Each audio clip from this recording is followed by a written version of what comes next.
안녕하십니까. 북헌터 채널의 진행을 맡은 책골라주입니다. 이번 22회차에는 헌팅 리스트 13번의 대중음악 분야 중 음반과 관련된 책을 안내 드리겠습니다. 대중음악 음반을 소개하는 책들을 찾아보면서 아쉬운 부분이 좀 있었습니다. 가능한 최근 출간된 책을 찾았는데 어떤 책은 소개하는 팝송 개수가 너무 많아서 곡별로 수록된 사진을 제외하고 나니까 배경 설명이 너무 적어 오히려 재미가 없어진 책도 있고, 어떤 책은 이름은 그럴싸한데 본인이 아는 일부 범위까지만 기술하고 나머지는 후속작으로 미뤄둬서 읽다가 그만둔 기분이 드는 책도 있었습니다. 사실 2003년 당시 국내 유명 음악 평론가인 임진모 씨가 세계의 대중음악 앨범으로 세계를 흔든 대중음악의 명반이라고 하는 흥미로운 책을 발간한 바 있는데, 너무 시간이 흘러 개정본을 찾아봤는데 아직 개정본이 없어서 그 책을 그대로 안내드리기로 하였으니까 참고해 주십시오. 지금 화면은 이번 회차에 대중음악 참조책으로 선정된 3권의 책들로 임진모 저자의 세계를 흔든 대중음악의 명반이라고 하는 책과 세계 유명 팝송 100곡에 대한 에피소드와 구경문 가사를 소개하는 명곡의 재발견, 그리고 385곡의 국내 대중가요를 소개하는 유행가에 얽힌 사연이라는 책입니다. 첫 번째 추천 서적인 세계를 흔든 대중음악의 명반은 앞서 말씀드린 대로 임진모 씨의 저작으로 세계적 대중음악 앨범 116장의 발표 당시 시대 상황과 에피소드들을 연대순으로 기술하고 있는 500페이지 분량의 책입니다. 이 책의 맛보기 독서로는 4장의 마이클 잭슨 앨범 스릴러에 대해서 살펴보도록 하겠습니다. 보시는 첫 번째 화면에는 마이클 잭슨의 사진이 있는 스릴러란 앨범 표지와 수록곡들이 표시되어 있고, 이 앨범이 백인 음악과 흑인 음악의 높은 장벽을 허물고 80년대 대중음악계에 새로운 이정표를 세운 최고의 앨범이라고 설명하고 있습니다. 이는 80년대 당시 빌보드 차트 안에 드는 음악 가수의 음반이라고는 디스코의 여왕 도나 썸머의 온더 레이디오 정도였고, 팝 시장과 인기 차트를 주도하고 있는 것은 백인 음악인 컨트리 음악이나 영국의 일렉트로닉 음악이었는데, 빌리진과 스릴러가 수록된 이 앨범은 발표하고 얼마 되지도 않아서 차트 정상을 차지하였음은 물론 37주간이나 그 자리에 머물면서 지구촌 가요가 되었음을 설명해주고 있습니다. 두 번째 화면은 마이클 잭슨이 84년 초 아메리칸 음악 시상식과 그래미상 최다 부문 수상 등으로 포상을 독점했는데, 공동 프로듀서인 흑인 음악의 거장 퀸시 존스의 탁월한 음악 제작 능력이 큰 역할을 하였고, 사회성이나 정치성을 갖지 않는 마이클 잭슨 성향이 당시 락의 저항성을 꺼려했던 레이건 행정부에 반항하지 않는 젊음 또는 바람직한 청년상에도 잘 들어맞았다고 설명하고 있습니다. 그러나 흑인 진영에서는 마이클 잭슨이 돈을 벌려고 백인을 의식한 음악을 하고 있다거나 흑인 고유의 정신을 희생시켰다는 날선 비판도 있었다고 기술하고 있습니다. 두 번째 추천 서적인 명곡의 재발견은 대중음악 평론가 이무영 씨가 저술한 책으로, 저자는 EBS FM 팝스 잉글리시에서 팝송 가사들을 풀어줬고 중앙일간지의 고정 음악 컬럼에도 다수의 글을 기고한 전문가입니다. 이 책은 세계 유명 팝송 100곡을 ABC 순으로 소개하고 있는데 특히 곡별 에피소드와 곡 영문 가사랑 해설까지 수록하고 있어서 곡을 이해하는 데 많은 도움이 되었습니다.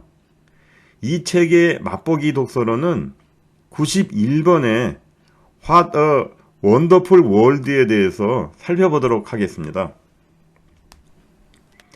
보시는 화면은 What a Wonderful World에 대해 기술한 내용으로 60년대 후반 작곡가 조지 와이스와 프로듀서 밥 티엘이 흑백 간의 긴장 완화에 도움을 주려고 이 곡을 만들어서 재즈 가수이자 트럼펫 연주자인 루이 암스트롱에게 이 곡을 주었는데, 당시 암스트롱은 백인 사회로부터 인정받는 몇 안 되는 흑인 유명 인사였고, 종종 흑인들의 입장이 금지된 공연장에서 노래도 불러서 흑인 사회로부터 지탄을 받기도 했다고 설명하고 있습니다. 사실 암스트롱은 백인들로만 가득 찬 공연장에서 노래를 부르곤 했지만 흑인 사회의 눈물을 알고 있었고, 1957년에는 인종차별에 대한 항의로 미 국무부 주최의 구소련 공연을 취소하며 자신의 목소리를 분명히 한 적이 있는데, 이래서 FBI의 관리 대상 명단까지 올랐다고 기술하고 있습니다. 싱글로 발매된 이 곡은 영국에서 정상까지 올랐지만 미국에서는 전혀 두각을 나타내지 못하다가 1988년 로빈 윌리엄스 주연의 굿모닝 베트남이란 영화의 사운드 트랙 수록곡이 되면서 다시 주목받게 되었다고 설명하고 있습니다. 두 번째 화면은 이 곡의 국 영문 가사 전문하고 주요 가사 내용들을 해설하고 있으니까 참고하십시오. 세 번째 추천 서적은 유행가에 얽힌 사연으로 도서관에서 이 책을 처음 접하고 어떤 앨범 사진이나 그림도 인용하지 않은 상태로 1000페이지에 달하는 분량이라서 놀랐고, 유차영 저자가 30년 이상을 군인으로 복무하다가 제대한 분이란 자기소개 글에 놀랐고, 또 다른 저서로 유행가가 품은 역사란 1000페이지 분량의 책을 거의 같은 시기에 발간했다는 것에 놀랐습니다. 사실 두 권의 책은 서로 다른 우리 대중가요들의 가사 전문하고 탄생 배경, 에피소드들을 기술하고 있어서 2000페이지를 합본해도 내용 구성에 무리가 없는데, 분량이 아마 너무 커져서 다른 제목의 두 권으로 출판한 걸로 생각이 됩니다. 이 책에는 일제강점기의 우리 대중가요부터 최근 가요까지의 가사 전문하고 에피소드들을 수록하고 있어서 그야말로 가요 사전이라 할 만합니다. 이렇게 방대한 대중가요 자료를 수십 년 기간 동안 수집 관리해온 저자의 집념과 열정은 정말 대단하다는 생각이 들고, 아직 다소 내용 중복이나 미흡한 부분이 눈에 띄긴 하지만 대중가요에 대한 우리들의 흥미를 채워주기엔 전혀 무리가 없고, 이 책이 아니면 알 수조차 없는 대중가요 가사들과 배경들을 알 수가 있어서 대중가요 관련 창작 활동을 하시는 분들께도 큰 도움이 될 걸로 기대됩니다. 이 책의 맛보기 독서로는 1964년 발표한 신중현 씨의 빗속의 여인에 대해서 살펴보도록 하겠습니다. 보시는 빗속의 여인은 신중현 작사 작곡으로 1962년 그가 결성했던 에드4 그룹 앨범으로 발표됐고, 가사 전문이 수록되어 있습니다. 1938년 서울에서 태어난 신중현 씨가 5살 때 아버지를 따라 만주로 갔고, 해방을 맞아 8살에 귀국했고, 6.25 때 부모를 모두 다 잃어서 고아가 됐다고 기술하고 있습니다. 13세 때 서울 먼 친척집에서 공장 일을 하면서 기타를 독학으로 배웠고, 18세 때 그 집을 나와 1955년 미 8군 부대에 기타리스트로 데뷔해서 58년에 히키신으로 단독 앨범을 냈고 1964년 이제 이 앨범 자체가 두 번째가 됐는데 상업적으로는 성공을 거두지는 못했다고 설명해주고 있습니다.